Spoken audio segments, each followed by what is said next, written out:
Hello there, nice to meet you. My name is Giselle. 형용사 12번째 시간입니다. 자, 형용사의 용법에 대해서 오늘 알아볼 건데요. 용법이라는 것은 쓰임새를 이야기합니다. 몇 가지가 있다고요? 두 가지가 있습니다. 그럼 과연 어떤 것들이 있는지 한번 살펴볼까요? 자, 형용사를 공부하다가 여러분이 형용사의 용법 중에서 한정적 용법 그리고 서술적 용법에 대해서 들어보신 적이 있을 거예요. 그러면 한정은 뭐고 서술은 뭐냐? 예, 항상 이제 용어가 어렵다고 느껴져서 그런 건데 이제 한정적 용법이 이제 1번인데 이것은 명사 앞에서 꾸며준다는 겁니다. 그러니까 지금 우리가 뭐에 대해서 이야기를 하고 있냐면 형용사에 대해서 이야기하고 있어요. 형용사 하면은 항상 같이 생각해야 될 것이 명사죠. 형용사가 명사 앞에서 꾸며준다. 그러니까 우리가 니은 받침이나 뭐뭐의가 형용사라고 했었는데 그런 앞에서 이제 명사 앞에서 이런 것들이 이제 명사를 꾸며주는 것을 우리가 한정적 용법이다라고 해요. 그러니까 명사가 있으면 형용사가 이 명사만을 한정적으로 설명을 해줄 때 우리가 한정적 용법이라고 하고 서술적 용법은 여러분 서술어라고 많이 들어보셨죠? 서술이라는 것 자체는 말하다에서 온 겁니다. 그래서 서술적 용법은 동사 뒤에서 설명한다. 아하, 이게 무슨 뜻이냐? 우리가 문장을 쓸 때 주어, 동사, 그리고 뭐 목적어가 있을 수도 있고 보어가 있을 수도 있는데 이 동사 뒤에서 여기에 나와 있는 이 형용사 자체가 이 명사를 주어를 꾸며줄 수 있는 말이 될 때 우리가 서술적 용법이다라고 해요. 그러니까 한정적은 명사 바로 앞에서 한정적으로 딱 이 명사만을 꾸며줄 때를 얘기하고 서술적은 뭐뭐 다로 끝날 거예요. 그래도 좀 감이 좀 잡히시지 않으시죠? 다음 장에 넘어가면 이게 무슨 말이구나 라는 것을 이해하실 수가 있을 겁니다. Do you wanna build a snowman? 자, snowman을 항상 생각을 해주세요. 용법이 한정적과 서술적이 헷갈린다 라고 할 땐 우리가 눈사람을 가지고 예시를 하나 들 겁니다. 먼저 한정적 용법은 뭐라고 했냐면 명사 앞에서 우리 형용사 얘기하고 있어요. 형용사가 명사를 명사 앞에서 꾸며주는 것을 우리가 한정적 용법이라고 하고 명사와 함께 하나의 덩어리를 형성한다. 또 이건 무슨 말이냐면 요거를 보시면 돼요. white snowman. 자, 형용사가 명사 앞에서 꾸며준다고 했으니까 이 snowman이라는 이 명사를 white라는 형용사가 앞에서 다른 말도 아니고 오로지 snowman만을 꾸며주는 이 white는 한정적 용법의 형용사가 되는 거예요. 그러면 하얀 눈사람이 되고 그다음에 이것이 어떤 눈사람인지를 설명을 하게 됩니다. Do you wanna build a snowman? 자, 두 번째 snowman은 어떤 snowman이냐? 이제 서술적 용법을 설명할 때 이제 동사 뒤에서 형용사가 쓰여서 명사를 설명한다고 했죠. 그리고 일반적으로 연결 동사와 함께 사용한다는 특징이 있습니다.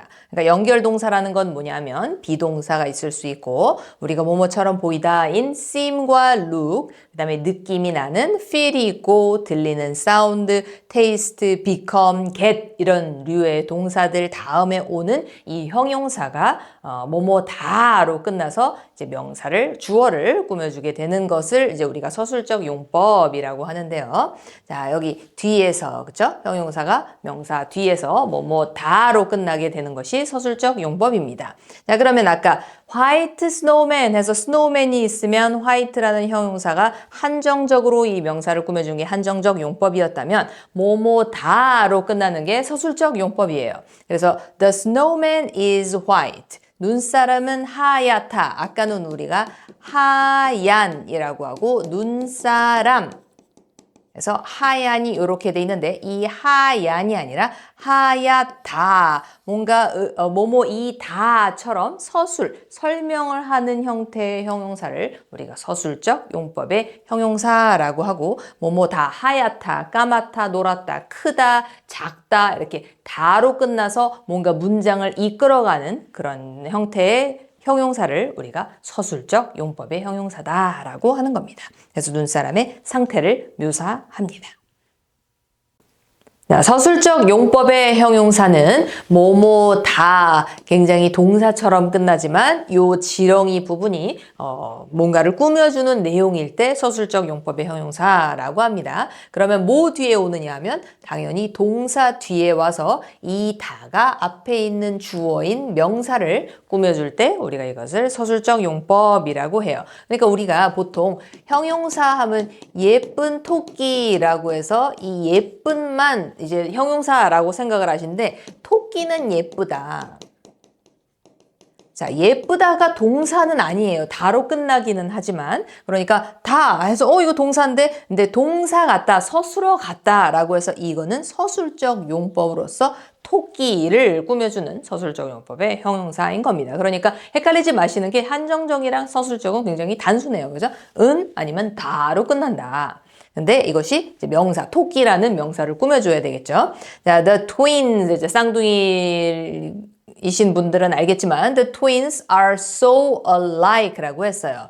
자, alike는 like와 상관이 없습니다. 닮은, 닮았다라는 뜻이에요. 그러면 쌍둥이는 so, 너무나도 닮았다. 그러면 이 닮은 게 누구예요? I예요? twins예요?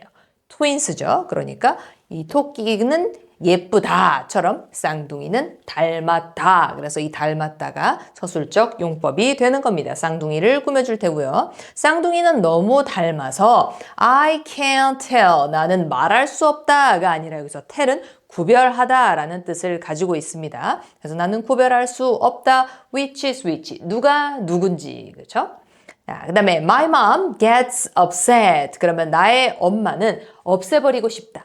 자, 없애버리고 싶을 정도로 속상할 때 우리가 upset이라는 형용사를 씁니다. 그러면 이 upset을 해석을 해볼까요? 나의 엄마는 화가 나셨다. 그죠? 다로 끝났는데 서술적 용법으로서 upset이 my mom의 상태를 나타냅니다. 그럼 엄마가 왜 화가 나셨을까요? Every time, 뭐뭐 할 때마다 라고 해석을 합니다. I don't clean up. 좀 양심에 찔리네요. 제가 치우지 않을 때, 그러니까 어지를 때마다 나의 엄마는 화가 나신다. 그럼 화가 나신 게 누구죠? 엄마다. 그죠? 그럴 땐 우리가 이것을 서술적 용법의 형용사다라고 합니다. 자, I speak English when I get drunk. 사실 이건 저의 이야기인데요. 나는 말한다 영어를 뭐뭐 할 때 when I get drunk. 그러면 drunk는 술이 취한이에요. 그러면 누가 술에 취한 거죠? 제가 술에 취한 거겠죠. 그러니까 내가 술에 취했을 때, 그러니까 술에 취했다인 때니까 뭐뭐 하다라고 해서 drunk는 서술적 용법의 형용사가 되겠습니다. 오늘은 형용사의 두 가지 용법, 즉 쓰임새에 대해서 배웠습니다. 한정적 용법이 무엇인지 또 서술적 용법이 무엇인지 굉장히 간단했지만 여러분이 그 용어에 속지 않으셨으면 좋겠고요. 강의는 여기까지 하도록 하겠습니다. See you later, alligator.